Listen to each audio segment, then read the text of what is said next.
Thanks, Angie, for that great intro. Welcome, everybody. Thanks for coming on this hot July day. I'm just going to jump right into it because I have so much to tell you about this test. So this talk, I called it Hormone Metabolism 101 because it is meant for those of you who are either new to urine hormone testing, or perhaps you have been using similar tests and you're trying to switch to the HuMap by Doctor's Data. So we are going to look at the clinical advantages and limitations of testing urine hormones versus other testing mediums like saliva or perhaps serum. I will show you how you might be able to identify patterns of hormone metabolism that can be related to hormone health and pathology, things like PCOS, hypogonadism in males, thyroid conditions, and so on. And I'll give you a tour of the report so you know where everything is and how to find the information you want. And we'll talk about treatment strategies. We'll go over the four main sections of the report, the progesterone section, estrogens, androgens, and cortisol and its metabolites. And so you can test hormones in saliva, urine, and serum. Urine is the only place where you can see how hormones are being metabolized, converted, detoxified, and eliminated. And in the urine, you will find both endogenous hormones, so hormones your own body produced, as well as supplemented hormones. And urine testing is looking at the endpoint of metabolism, and it's not necessarily reflective of active tissue levels of hormones, but it does give you a general idea of abundance and or lack of abundance. Saliva is the place to look for active levels, meaning bioavailable hormones, and it's representative of tissue levels. Saliva can monitor dosage of hormones that are delivered via any method, meaning sublingual, vaginal, topical, etc. And in case I use these terms, just so you know what I mean, when I say unconjugated hormones or parent hormones, I'm talking about progesterone, testosterone, estradiol, things like this. Conjugated metabolites means that a side arm has been added to the hormone to make it more water soluble, and this is usually a glucuronide or a sulfate. Doesn't matter, but if it's conjugated, that means that it has been bound to something to help it swim, like this progesterone with the arm on it. And if you're curious, all the analytes in the HuMap are tested using LC-MS-MS, liquid chromatography tandem mass spectrometry. It's the most sensitive and specific method available, and it's even accurate for samples that contain similar substances that would interfere with other methods. And Doctor's Data offers both saliva and urine testing, and providers often ask what is the best medium for monitoring supplemented hormones. Urine can show you how supplemented hormones are being metabolized and detoxified, and that is really important to know. If you're wondering how you can monitor dosage and make sure that you're within a certain range, saliva is the best place to do that. And depending on your of delivery of hormone, it may or may not show up well, or perhaps show up too much in these different testing mediums. And then I'll go through how these different ways of supplementing hormones affect urine levels. Starting with oral. Oral hormones create metabolites in two different places. So these levels tend to be overestimated in urine because they're metabolized in the gut and in the liver also. And so a 72-hour dosage interval is recommended between oral supplementation and urine collection. Topical hormone levels are underestimated because urine hormone testing doesn't reflect tissue uptake of topical hormones, and saliva would be a better choice for monitoring. You do see increases in the urine levels, but generally, if you're not using the topical hormones the same day as the test, then you won't see as much increase in the urine metabolites unless high potencies are used. Vaginal hormones can directly contaminate the urine sample, and so a 72-hour dosage interval is required prior to testing.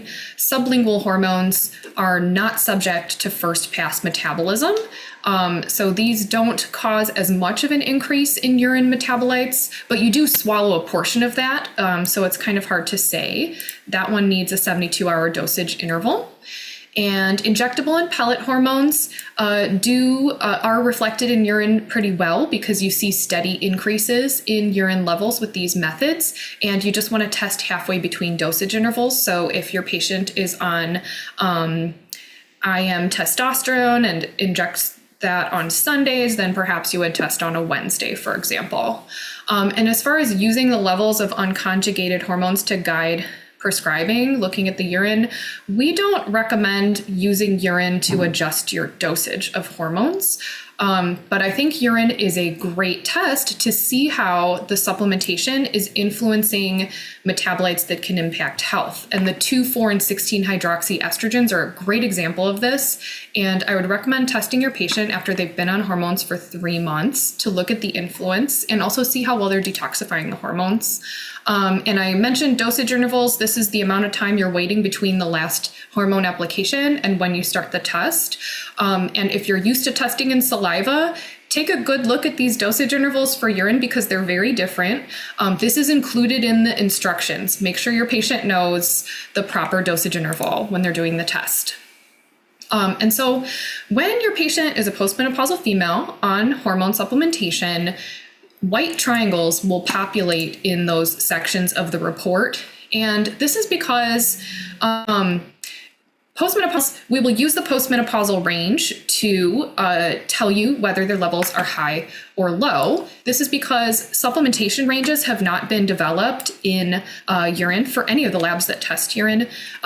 So these white triangles are plotted on the graph relative to the premenopausal reference range to tell you if this is a level that could have been endogenously produced at a different time in life. It's just an additional reference point for your information.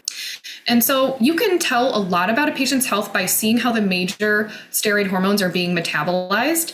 Like a fingerprint, metabolism is going to be unique to the individual. So these reports can be really interesting, and you can get quite a few actionable findings for patients with the conditions listed here. I especially like the HuMap test for PCOS because sometimes when you test androgens in serum for PCOS or even saliva, you're only testing a couple of androgens, and sometimes they're not elevated even though they have symptoms. And then if you look in the urine, because these androgens can be metabolized in so many different ways, and we're looking at all of the endpoints there, you do tend to catch elevations more often for those patients.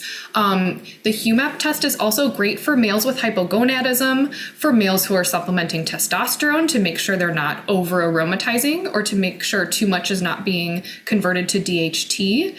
And it's a great way to look at estrogen detoxification, which is important for breast health and also prostate health for men. And so as far as which patients are appropriate, anyone, males over the age of 12 or females who have started menstruating, there aren't reference ranges for prepubescence. So that's why we kind of cut off the patient population there. When patients are collecting, they're going to collect 4 urine samples in a 24-hour period to account for the pulsatile hormone secretion throughout the day. And it's a simplified way to do this so they don't have to collect all their urine in a jug and carry it around with them. And with the HuMap, you can get insight into endogenous hormone secretion, supplemented hormone utilization, oxidative stress, and detoxification. And for females still cycling, it's important to determine the best day to collect based on the length of their cycle. If their cycle is around 28 days, typically you're going to do between days 19 and 23. If they have shorter, longer, or irregular cycle, cycles. You can use this chart so you can reference this. You'll get the slides after this talk, I believe. And this is also linked to in the instructions. So now we've covered why you might test, who you should test, and now I'm going to show you. This is the first page. There's so much on it. Do not be overwhelmed. Don't worry. I will zoom into each section so we can see what is contained here. But the first 2 pages of the HuMap are where we give you as much of the actionable findings, useful information as we can. The remainder of the report is going to be the actual numbers that we got and the reference ranges for those numbers. And once you get a little tour of where we put everything and how it's displayed, I think you will become more comfortable with it. And then the items you might want to treat are going to kind of jump out at you as you glance at this. So first thing to note is that everything's color-coded based on your patient's results. So this is a dynamic report, and red represents high, dark blue represents low, green is optimal, yellow is the top 10% of the reference range, so it's still in range but approaching high, and then light blue is the opposite of that.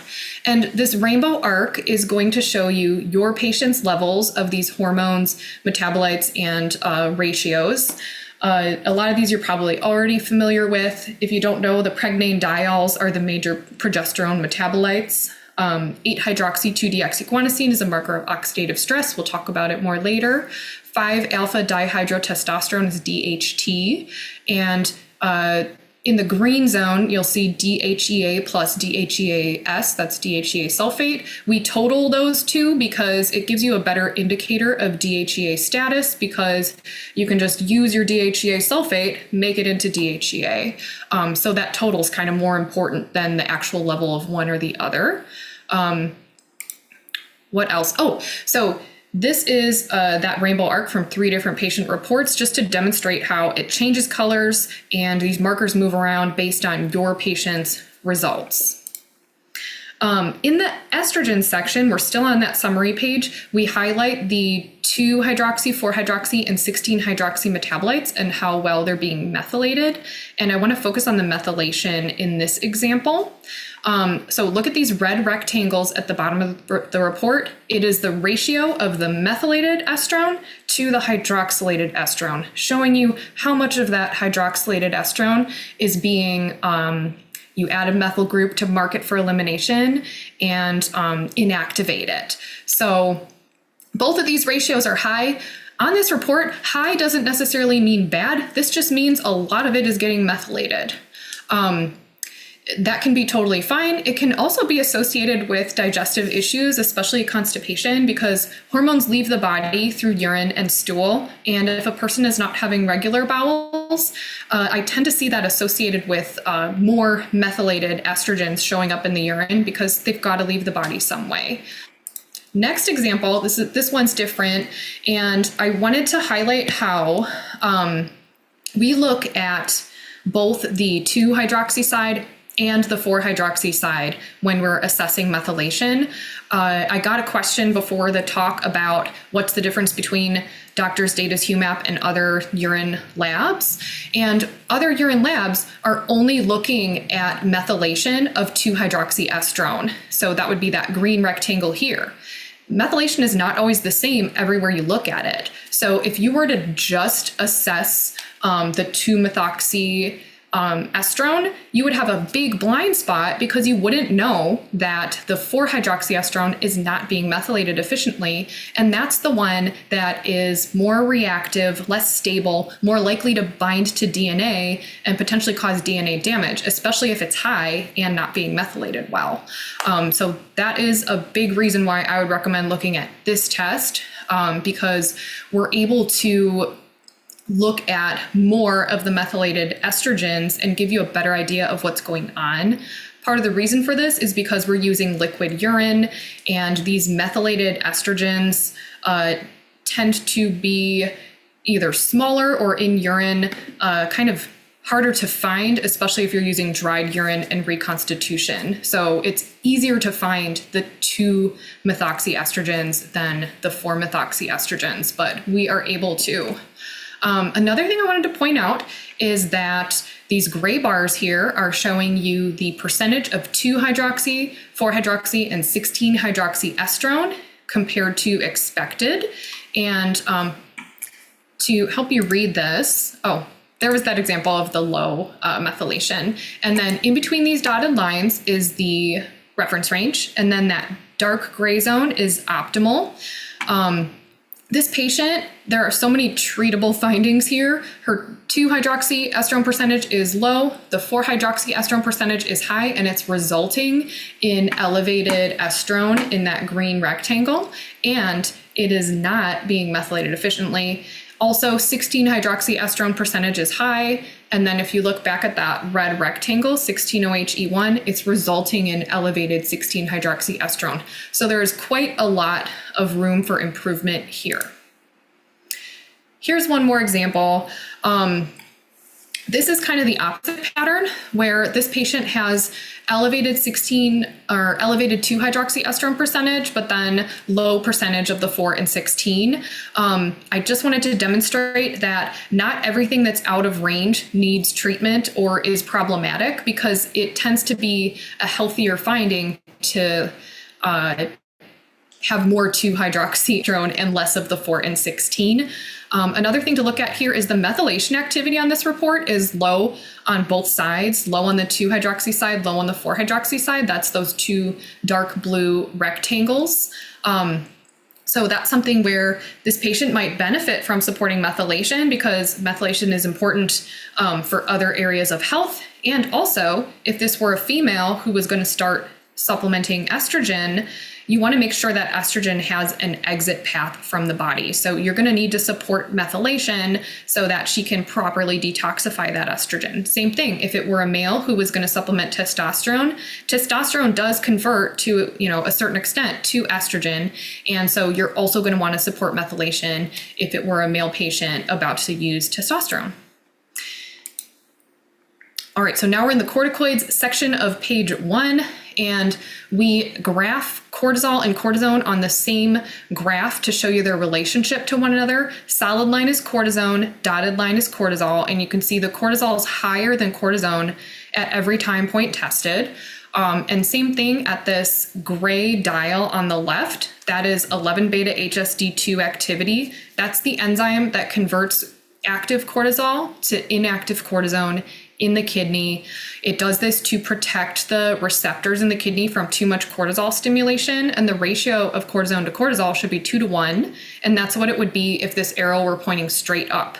But in this case, the arrow is pointing all the way to the left, which is the less preferred finding, and the reason for this can be either excess cortisol production, or inflammation, which can affect the enzyme activity. And inflammation can be related to insulin resistance, metabolic syndrome, PCOS, obesity, and also thyroid conditions can cause this unfavorable finding on the report. Next, this is the bottom right of the first page. And one thing that urine testing can show you that other testing mediums don't is that it allows you to extrapolate information about enzyme activity by looking at the analyte before and after the enzyme. We look at these 3 different enzymes on the front page. We compare 5-alpha reductase activity to 5-beta reductase activity. Because anywhere one of these enzymes is breaking something down, the other one also is. And you tend to want this marker to be in the middle or to the left, because too much of a 5-alpha preference can result in androgenic symptoms like scalp hair loss, acne, central adiposity, and in males you might see prostate health issues. In females you might see unwanted facial or body hair growth. Aromatase activity, this enzyme converts androgens to estrone. 4-hydroxyestrone, again, has the highest potential to bind to DNA, create DNA damage, and cause hormone-driven cancer processes. So it can increase risk. Methylating inactivates it and decreases the risk. So this person is having no problem methylating. But again, since you're seeing a lot more methylated estrogen than hydroxylated, you might look at digestion in this patient. And so this is page 2 of the report. This is every analyte we tested and whether it's high or low for your patient. And it's on a steroid hormone cascade. So you can see how the hormones are being synthesized and broken down. So we start with cholesterol in the top left here. That converts to pregnenolone. Pregnenolone can become progesterone, which can, in the adrenal glands, become the cortisol neighborhood.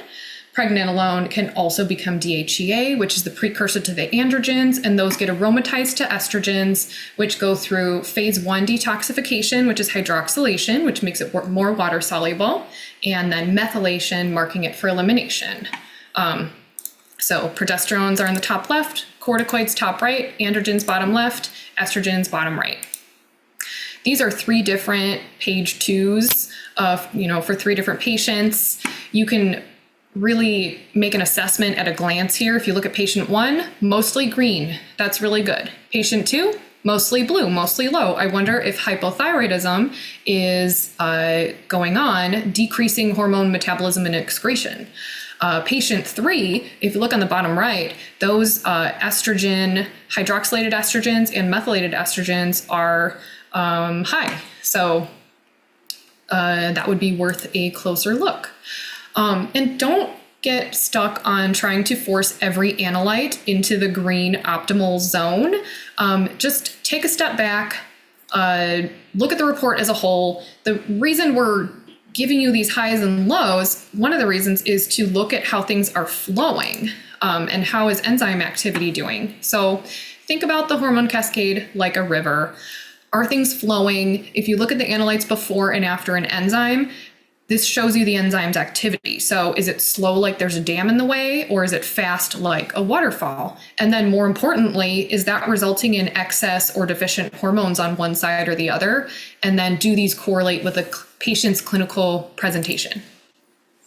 And so highs and lows are not always bad. It really depends on the context of that metabolite or hormone. Any increases in 2-hydroxylation of estrogens tends to be good. Decreases in 4-hydroxylated estrogens tend to be good as well. So here are some lists of ratios and metabolites that tend to be if they're higher or lower. Now we're going to go through those 4 different hormone neighborhoods. We already learned a lot just from looking at the first 2 pages, but I'll give you some further detail. Starting with the progesterone neighborhood, one other thing that sets us apart from other labs is that we test progesterone. Other labs estimate it by looking at the pregnane dials. We have the ability to measure progesterone directly, again, because we use a highly sensitive testing method and we're using liquid urine. One thing to note is that when any analyte is overtly high or overtly low, you'll get some commentary at the end of the report. So comments that might populate in the progesterone section might clue you into the possibility for PCOS, because that can cause increased 17-hydroxyprogesterone. That's the yellow one on this page. You might see increased 5-pregnine trial, which is the green one to the left. Patients with insulin resistance might have increases in 17-hydroxyprogesterone again, and 21-hydroxyprogesterone. That's the green one off to the right. Allopregnenolone crosses the blood-brain barrier and stimulates GABA receptors. A couple ways that can increase it would be oral progesterone supplementation or pregnenolone, which is, remember, that hormone precursor that comes from cholesterol. These are 2 different patients on oral progesterone supplementation, and just notice the pattern. It turned out exactly the same between the 2 of them. You get elevated progesterone, pregnane dials, and allopregnenolone pretty typically. So to compare oral supplementation, which creates conjugated metabolites in 2 different places, to transdermal progesterone supplementation, notice how the transdermal example on the bottom has some lower metabolites. It's not increasing everything in the same way. A lot of patients might be on oral contraceptives or other forms of contraceptives. So is this test useful in those patients? And I would say definitely yes. But you need to know what to expect with your results, because oral contraception stops ovulation. So you're going to have lower progesterone and its metabolites and lower estrogens. However, this test can be really useful for addressing a lot of different symptoms by looking at hormone detoxification, the balance between the hydroxylated estrogens as far as risk. You get to look at the androgens, are there elevations there? You get to look at methylation. So this can be really helpful. The 23-year-old patient on the top, it did turn out that her 4:2 ratio was high. She had too much 4-hydroxylation. Her methylation ratios were high, and she suffered from constipation. So she benefited from DIM and also improving her digestion. And then one extent to this kind of pattern of patients on contraceptives would be progestin IUDs. These patients can still ovulate with the progestin IUD. It has other methods of preventing pregnancy. So looking at this test, you might see in range progesterones or you might not. So that can kind of help you see what's happening there. In this case, I know that the pregnadiols and the allopregnanolone are light blue, so they're suboptimal. But remember, that's still in range, and so are the estrogens. So I think this patient is likely still ovulating. Next is the corticoids neighborhood. So you get the cortisol and cortisone graphs separated out.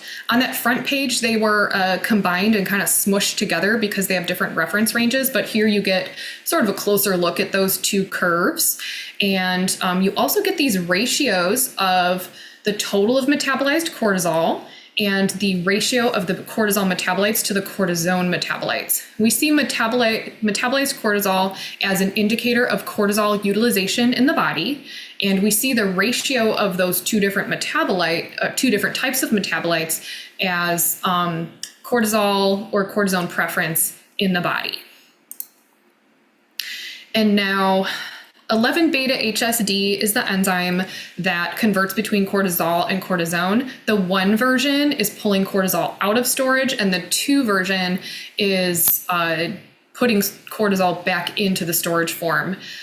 So 11-beta-HSD1 activity, which increases cortisol, can be affected by obesity, metabolic syndrome, inflammation, and thyroid function. And the 2 enzyme is protecting the mineralocorticoid receptor.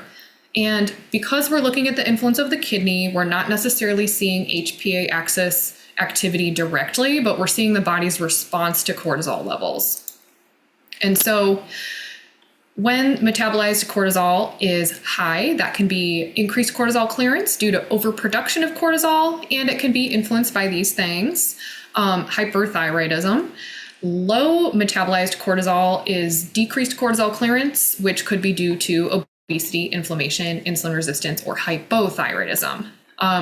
Looking at the ratio of the metabolites of cortisol to the metabolites of cortisone tells you what is happening in the body before it's converted in the kidney. When you look at the ratio of parent hormones, cortisol to cortisone, that is telling you what's happening at the kidney level. These are some patterns I found on various reports. Underweight patients may have decreased cortisol metabolites. That's the top left. Below that, hyperthyroidism can turn the report very blue, especially the cortisol section, because it slows cortisol clearance and decreases cortisol metabolism. Obesity can increase cortisol clearance. So this person's total cortisol per day was high, and it can cause a cortisol preference because it pushes 11-beta-HSD1 activity. The 1 version, again, makes more cortisol. And hyperthyroidism can turn the report red. It upregulates liver clearance of cortisol. So here's a summary. Remember that the ratio of the parent hormones is telling you what's going on in the body, whether there's activation or inactivation of cortisol. The ratio of those metabolites is the preference in the kidney.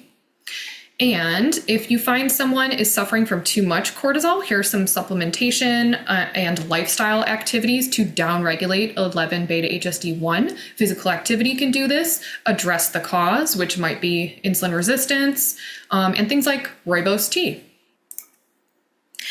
Now we're looking at the androgen neighborhoods. What can we tell? So here we go. We already kind of talked about aromatase and 5-alpha reductase and how it affects testosterone. In this example, there's too much DHT, so there's too much 5-alpha reductase activity going from testosterone, which can cause a lot of symptoms. This neighborhood is great for evaluating females that are experiencing hyperandrogenism, males with hypogonadism, how well supplemented testosterone is being metabolized, and the ratio of testosterone to epitestosterone was originally used to detect athletic doping because supplementing testosterone will increase testosterone, but not epitestosterone. Another thing that you might find with this ratio is if someone's being exposed to testosterone. So this picture is an example of a 67-year-old postmenopausal female. Let's see here, what do we have? Her ratio, here we go. Her ratio of testosterone to epitestosterone was high, and we found out that she was being exposed to her partner's androgen. So that's where the excess testosterone came from for her.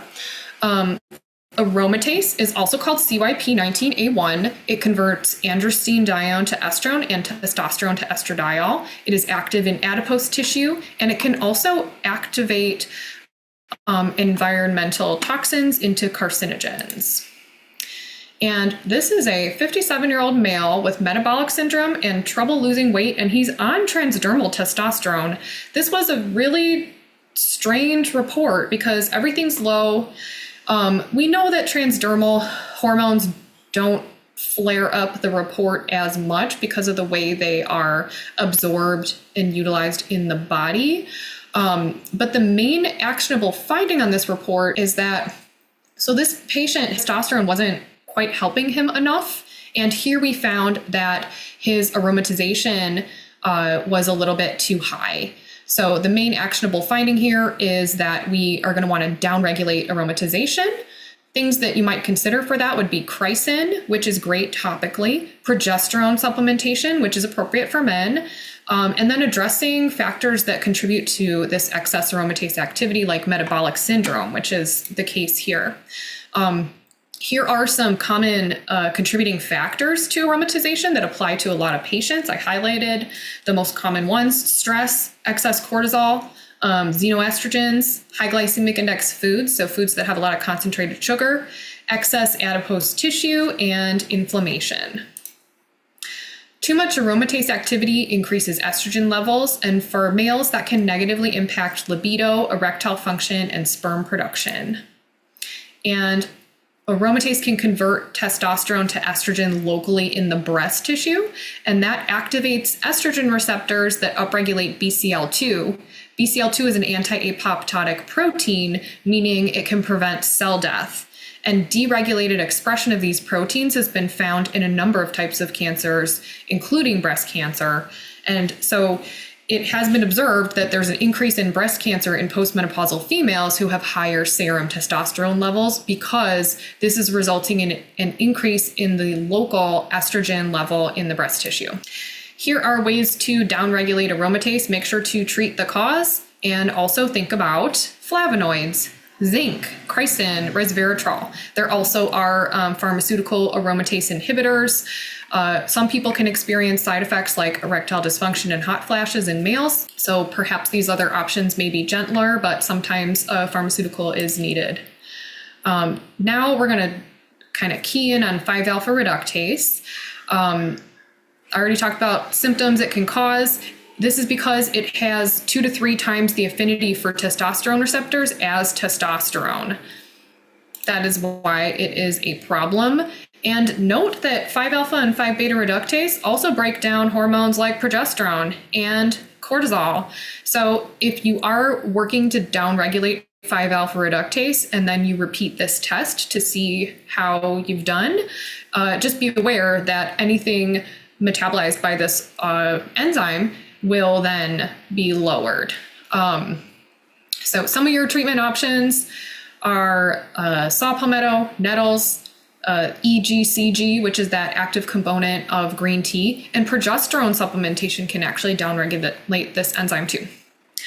And when we look at the metabolic preference of the androgens, we're comparing progesterone to etiocholanolone, and there are other analytes resulting from 5-alpha reductase besides DHT that also have androgenic effects. Anyhow, DHEA plus DHEAS, we add them together. I mentioned this on the front page. This also will come up in the androgen section. DHEA is the active form. So now we're looking at an androgen page for a female with PCOS. Just notice she has elevated testosterone. She has, her DHT is not high, but this 5-alpha androstenediol is high and androsterone are high. So these metabolites of androgens down here can also be associated with androgenic symptoms. This is a male using a high dose of topical testosterone. Remember that transdermal supplementation tends to be underestimated in urine, but he is on a really high dose. And he even had a dosage interval of 72 hours where we do recommend using topical hormones the same day. In summary, when you're looking at the androgens, look at these main unconjugated hormones like DHEA, testosterone, and then androstenedione, which is an important crossroads in the androgen section. I believe we might be the only lab to include that. We look at alpha versus beta preference and enzyme activity. Next, estrogens are made by aromatazing androgens. So sometimes if you see elevations here, like on this report, this could be the result of excess aromatization in some cases. And we look at phase 1 and phase 2 metabolism of the estrogens. Methylation potential is comparing the methylated estrogens to the hydroxylated estrogens. And we look at potential for DNA mutagenesis by looking at the ratios between the different catechol estrogens or hydroxyestrogens. Okay, so our HuMap report is showing you aromatase activity in 2 different places. So you see it on the front page. You get an idea in the androgen section and in the estrogen section. On this report, there's very low aromatase activity because all the androgens are high, all the estrogens are low, and on the front page, those markers were all the way to the left. So this is a 43-year-old premenopausal female with a BMI of 27, and she reported a lot of hirsutism, irregular cycles, scalp hair thinning, and central adiposity. And she was not a PCOS patient. These are symptoms that came on more recently.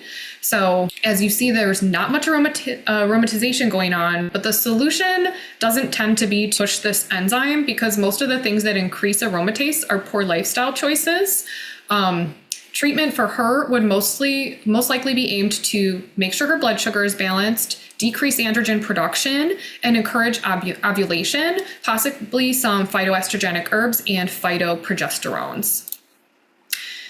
The ultimate biologic effect of estrogen depends on how it's being metabolized, and this takes place mostly in the liver through phase 1, which is hydroxylation, making the hormones more water soluble, but they are more reactive at this stage, and then phase 2, which is either methylation or glucuronidation, which I'll show you that on a diagram soon.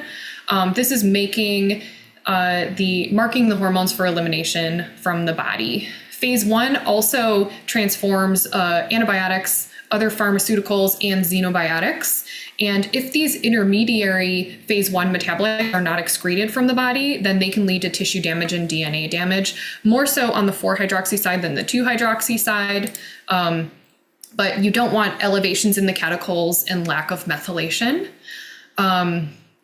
Let's see here. So catechol estrogens refers to hydroxylated estrogens. This is how it's displayed on the report. You have, here we go. So from estrone and estradiol, these can convert to via CYP1A1 to the 2-hydroxy estrogens, via CYP1B1 to the 4-hydroxy estrogens. And this is also a phase 1 enzyme, CYP3A4, that converts these to 16-hydroxyestrone, which has some DNA damage potential, and it is highly estrogenic, but it is a precursor to estriol, which is really good for vaginal health, and it is a weaker estrogen that can balance out the proliferative effects of the other stronger estrogens. So the CYP1A1 pathway is considered healthier, although there are other toxins moving through the system and it turns them into more dangerous intermediates like polycyclic aromatic hydrocarbons, and it activates aflatoxin B1, which can come from, I believe, contaminated peanuts and other crops, and also tobacco intermediates. These are both carcinogenic.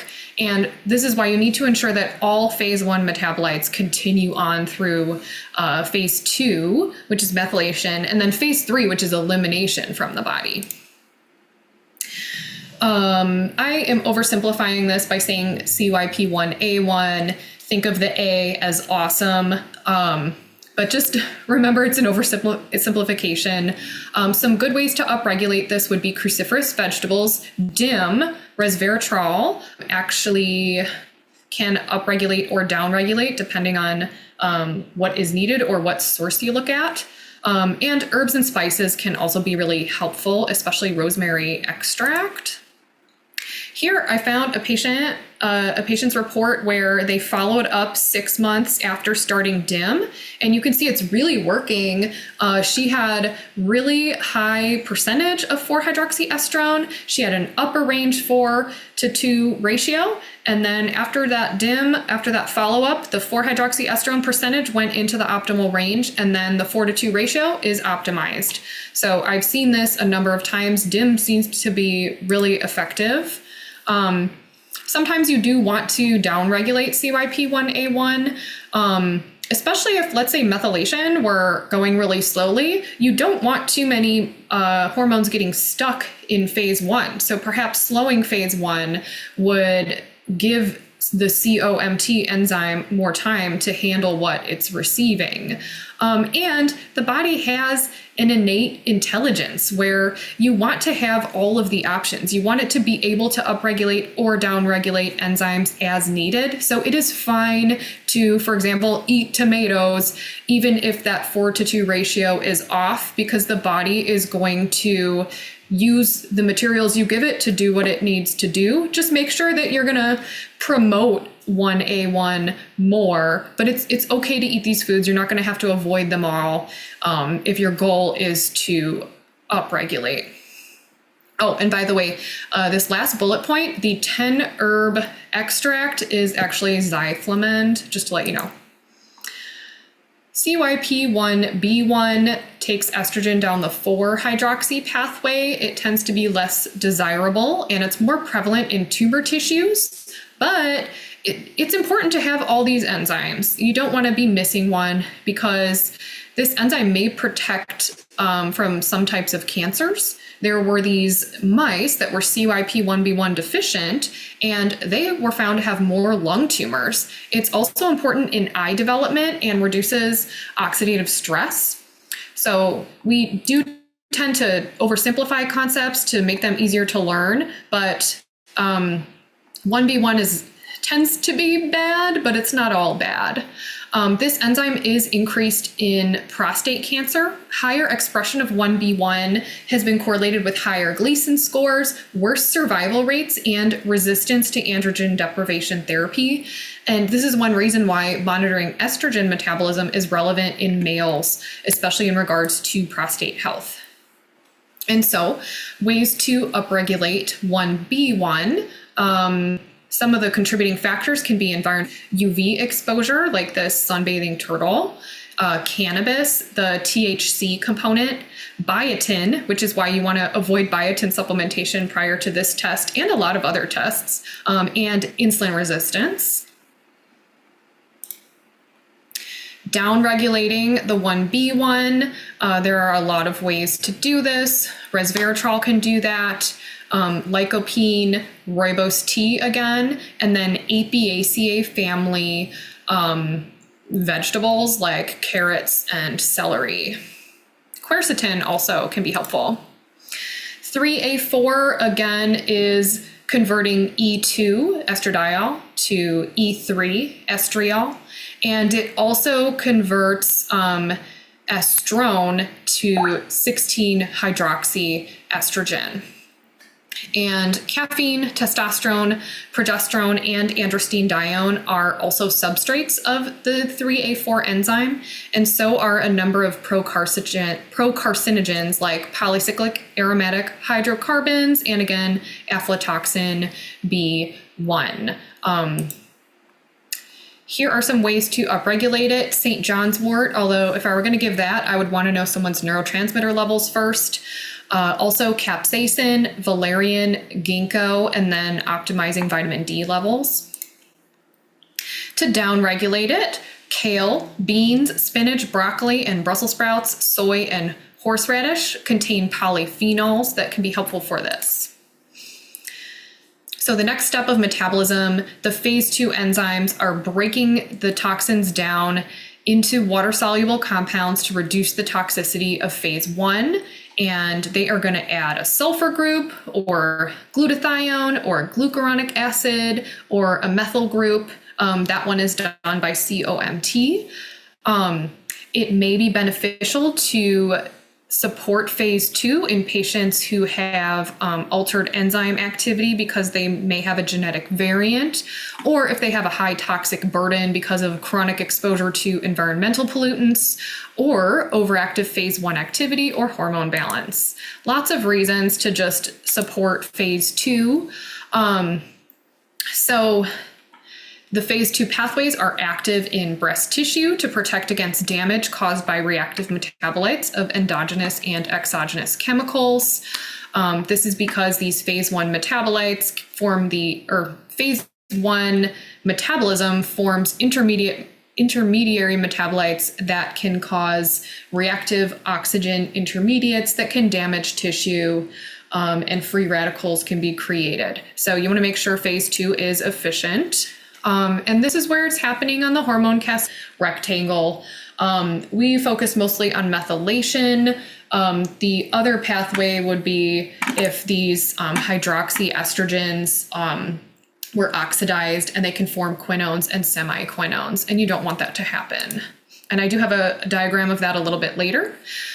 We look at methylation potential in 4 different places, and it's shown in 2 different places on the report. So we highlight methylation of 2-hydroxyestrone and 4-hydroxyestrone on the first page, represented by these rectangles. Notice again that methylation activity is not always equal everywhere you look, which is why it's important to test what you need to test so you can know what you need to know.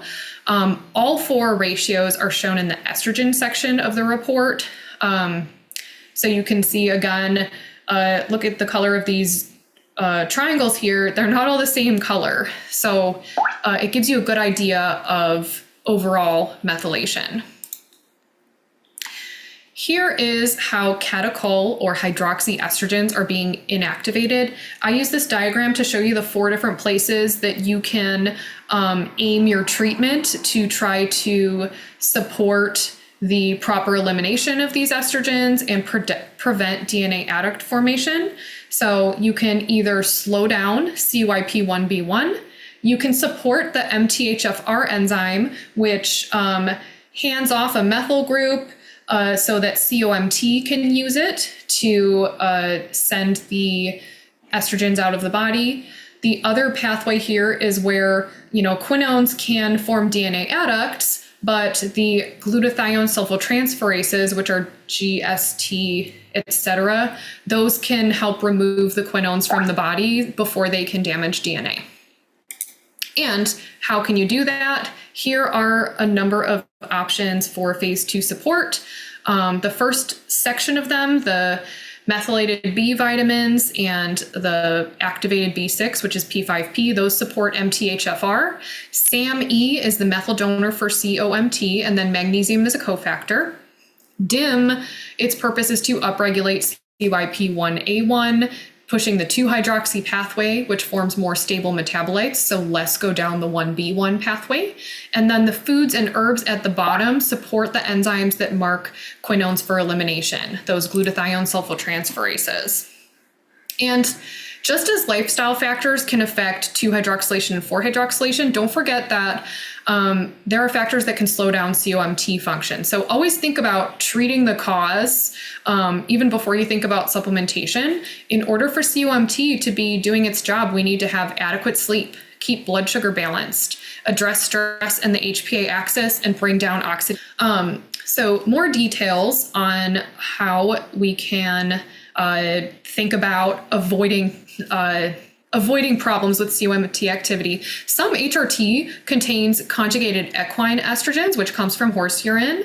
It's abbreviated CEE, and it's contained in Premarin. These can form harmful metabolites that can inhibit our detoxification enzymes, including COMT and the glutathione sulfur-transferases. And especially people who are homozygous for polymorphic COMT variant, they really should make sure to avoid those conjugated equine estrogens because this can put them at risk. Unmethylated 2-hydroxy and 4-hydroxy metabolites can become oxidized into quinones and semiquinones, resulting in DNA adduct formation and DNA damage.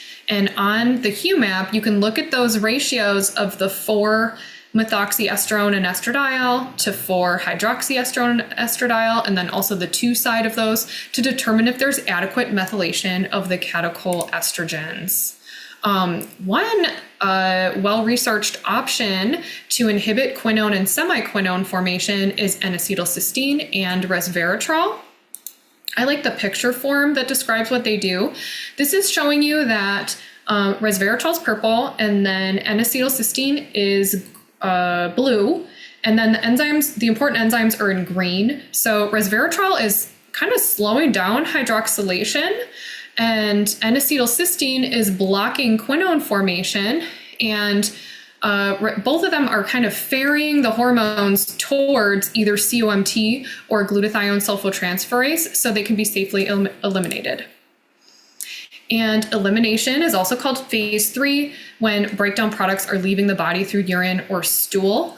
And I liked this picture because it shows you all of the different nutrients and vitamins that are needed for these processes in the liver, just to show you. And so foods that are especially supportive could be cruciferous vegetables, berries, soy, garlic, spices like turmeric, and keys to healthy elimination. I think we all know adequate hydration, maintaining bowel regularity, supporting microbiome abundance and diversity through adequate fiber and a wide variety of plant foods in the diet. And then also exercising and de-stressing are also essential for digestion. So it's all important. I'm sure you've heard of the estrobolome before. It's a microbiome that's made up of colonic bacteria that induce estrogen metabolism via the enzyme beta-glucuronidase. This enzyme can deconjugate estrogens and allow them to be recirculated and reabsorbed. And a healthy microbiome with adequate abundance and diversity of the right healthy bacteria can ensure proper phase 3 activity and allow fecal excretion of conjugated estrogens. And on the other hand, a standard American diet can lead to a lot of toxin exposure, and this can cause too much deconjugation and too much estrogen recirculation. And if you want to support phase 3 and the estrobolome, some clues in the report that you might need to do that would be if the methylated estrogen to hydroxylated estrogen ratios are high, if there is constipation or digestive symptoms, and also just if the patient has an unhealthy diet. And some really good considerations would be soluble fiber like oats and Jerusalem artichokes, include 30 different plant foods per week to promote gut microbiome diversity. That's been studied. Calcium D-glucarate can help bind and eliminate excess estrogens, and make sure to moderate alcohol, sugar, and stress.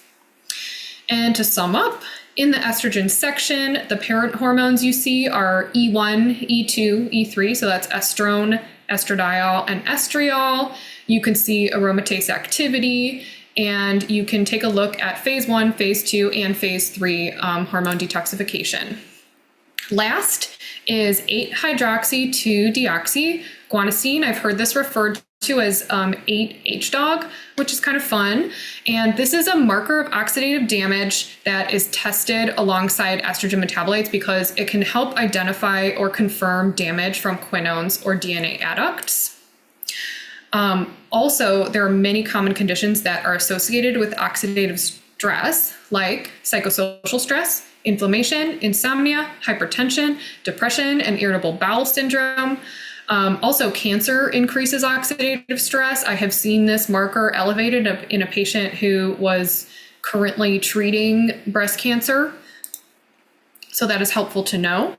If this marker is elevated, treat the cause if you know it, and or incorporate these helpful nutrients in foods like glutathione, green tea, CoQ10, melatonin, etc. Even yoga can decrease oxidative stress.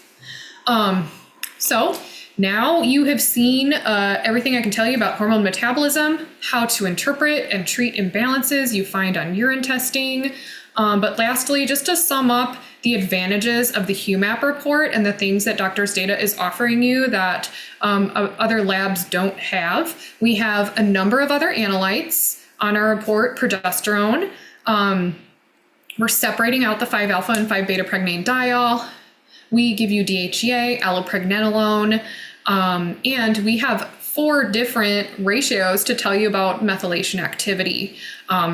Again, I showed you how it can form a blind spot if you only look at the 2-hydroxy side. Additionally, one other thing to say is just that when you're using liquid urine, you can send your samples out much more quickly because you only have to freeze them for 4 to 6 hours before you pop them in the mail. And the steroid hormones and metabolites are really stable in the preserved liquid urine. And these are the main points we went over. On the HuMap, on urine testing, you can get a comprehensive assessment of the unconjugated hormones or parent hormones and their metabolites. You can see how the body is utilizing endogenous and exogenous hormones. You can get insight into enzyme activity, detoxification, and risk assessment. And the last thing I want to show you is we have these great resources where it gives you an index of everything that can promote or inhibit every enzyme involved in hormone metabolism. It goes through every analyte, whether it's high or low, and some therapeutic considerations, and also some potential contributing factors to why you might see this pattern.